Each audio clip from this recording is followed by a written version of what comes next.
नमस्कार, मैं हूं देवांशु। आप देख रहे हैं न्यूज़ फॉर से। इस वक्त की बड़ी खबर आ रही है मुंगेर लोकसभा क्षेत्र से।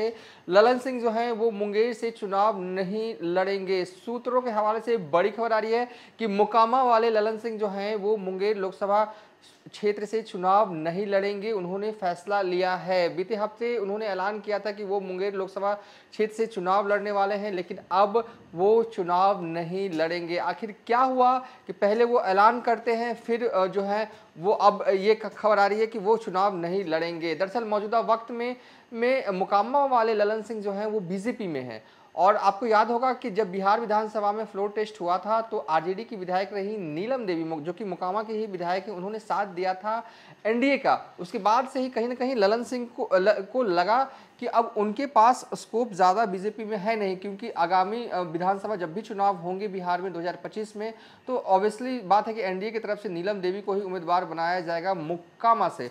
उनके पास कुछ है नहीं सियासी रूप से अब एनडीए में करने के लिए। तो उन्होंने फैसला लिया था कि वो मोकामा लोकसभा क्षेत्र से चुनाव जो हैं वो लड़ेंगे। बाकायदा ऐलान भी कर दिया गया था। लेकिन जो हमारे पास खबर आ रही है कि बीजेपी के नेताओं ने मना लिया है मोकामा वाले ललन सिंह को कि आप जो है वो चुनावी रन में मत उतरिए, हम आपके साथ हैं, पार्टी आपको उचित सम्मान जो है वो देगी। देखिए, बक्सर से अश्वनी चौबे का भी टिकट कटा था और मुजफ्फरपुर लोकसभा क्षेत्र से अजय निषाद का भी टिकट कटा। दोनों नेताओं ने एक ऐलान किया कि वो प्रेस कॉन्फ्रेंस करेंगे, लेकिन प्रेस कॉन्फ्रेंस करने के पहले ही जो है वो प्रेस कॉन्फ्रेंस जो है वो कैंसिल कर दिया गया। कहीं ना कहीं बीजेपी के आला नेताओं ने अश्वनी चौबे से भी बात की, अजय निषाद से भी बात की और दोनों नेताओं को समझाया गया, बुझाया गया, कहा गया कि आप पार्टी आपका उचित समय आने पर ख्याल रखेगी, लेकिन आप इस वक्त चुनाव नहीं लड़ रहे हैं तो नहीं लड़ रहे हैं। तो कहीं ना कहीं वो दोनों नेता अश्वनी चौबे हों चाहे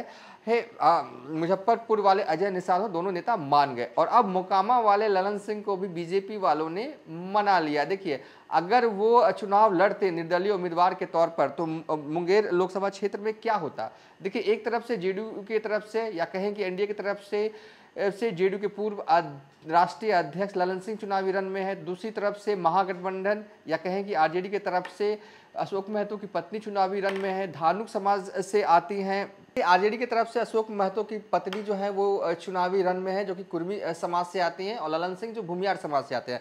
इससे पहले 2 बार प्रयोग आरजेडी वालों ने किया था। राम बदन राय, प्रगति मेहता जो कि धानुक समाज से आती हैं, मुंगेर लोकसभा चुनाव लड़वाया था। दोनों को करीब 1.25 लाख और 2 लाख वोट जो है वो चुनाव में आया था और भूमियार और उस चुनाव में भी जो है आरजेडी की हार हुई। एक बार और नया प्रयोग जो है वो लालू तेजस्वी इस बार मुंगेर लोकसभा क्षेत्र में करने जा रहे हैं, कुर्मी को उतारकर। तो कहीं ना कहीं अगर मोकामा वाले ललन सिंह जो है वो चुनावी रन में उतरते तो भूमियारों का जो वोट बैंक जो कि जेडीयू के उम्मीदवार ललन सिंह के साथ रहता है वो कहीं ना कहीं टूटता। खासकर मोकामा वाले बेल्ट में कहीं ना कहीं करीब कई संख्या में जो भूमियार हैं, समाज के जो लोग हैं, वो मोकामा वाले ललन सिंह को भी वोट कर सकते थे।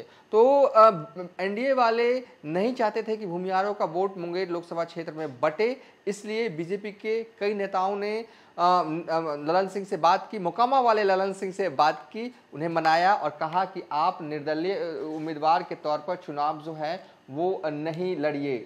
हाँ, और एक तस्वीर हम आपको इस वक्त दिखा रहे हैं जो कि जेडीयू एमएलसी नीरज कुमार के सोशल मीडिया प्रोफाइल पर ये फोटो जो है वो जारी की गई है, जहां पर ललन सिंह भी नजर आ रहे हैं, नीरज कुमार भी नजर आ रहे हैं और बीजेपी के भी नेता जो हैं वो मौजूद हैं। तो मनाया गया है मोकामा वाले ललन सिंह को कि आप मुंगेर नहीं लड़िए, और मोकामा वाले ललन सिंह भी मान गए हैं कि वो मुंगेर से लोकसभा का चुनाव नहीं लड़ेंगे। फिलहाल अभी तक के लिए इतना ही। आप देखते रहिए न्यूज़ फॉर नेशन।